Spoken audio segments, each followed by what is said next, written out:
Hey, it's Marshall Ting with your Superior Ag Insurance Ringside report for this past week, the week of April 3rd through the 9th. So we sold just a little bit over 20,000 head of cattle across the barns and markets this past week, which is good. That's going to be right on par with how we were this time last week. But now this time a year ago, we sold 4,000 head more than we did this past week. So it just goes to show you that cattle numbers are a little bit down as far as how your runs are concerned here for the first little piece here in April. But market's still doing pretty good. Still not a whole lot of loads coming through the barns this week, more than there was last week. But still not a significant amount of loads traded that I would consider. Now, a lot of farmer cattle still coming in, your smaller bunches. But let's talk about these feeder cattle. So feeder cattle, they called them steady to $3 higher. That's going to be both on your steer and your heifer cattle. But some instances they did call significantly lower, and I would say that's primarily on type kind of condition. As some guys are cleaning up deals, or you kind of have a few stragglers coming in off the backside of things. But your lightweight feeder cattle market is still staying pretty steady. Looks like your full weight calves were probably up a little bit this week on the top side of things, but all in all, pretty much steady across the board. But let's talk about these real fast. So your 3-weight steer cattle this week, $1.57 to $1.95. They topped off at $2.25. 4-weight steer cattle, $1.59 to $2. They topped off at $2.10. And then your 5-weight cattle this week, $1.45 to $1.85, and they topped out about $1.97.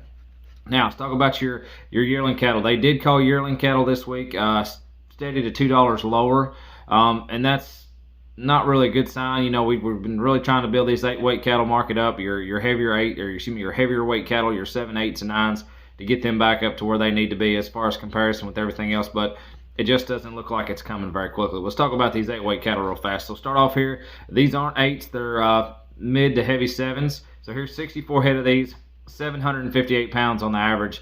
These are mixed blacks and charolais and a sprinkling of red in them, 153 1/4. Now here's 60 head of these. These will be 8 weights, 831 pounds on the average, all blacks at 153 even. And then you've got another set of them here. Here's 59 head of these, 883 pounds on the average, so your heavier steers, all black at 146 flat. So it's probably still a little bit back from where we want them to be. You know, of course, we'd like to have them all up there in those 155s and better, but it just seems like your light 8s, your heavy 7s are really holding strong. But once they get on up in that 8-weight category, they're really taking a hit in comparison. But let's compare these to your CME feeder cattle index for the week.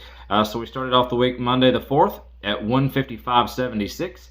Tuesday the 5th at 155.54. By the time we got to Wednesday the 6th, you're looking at 155.59.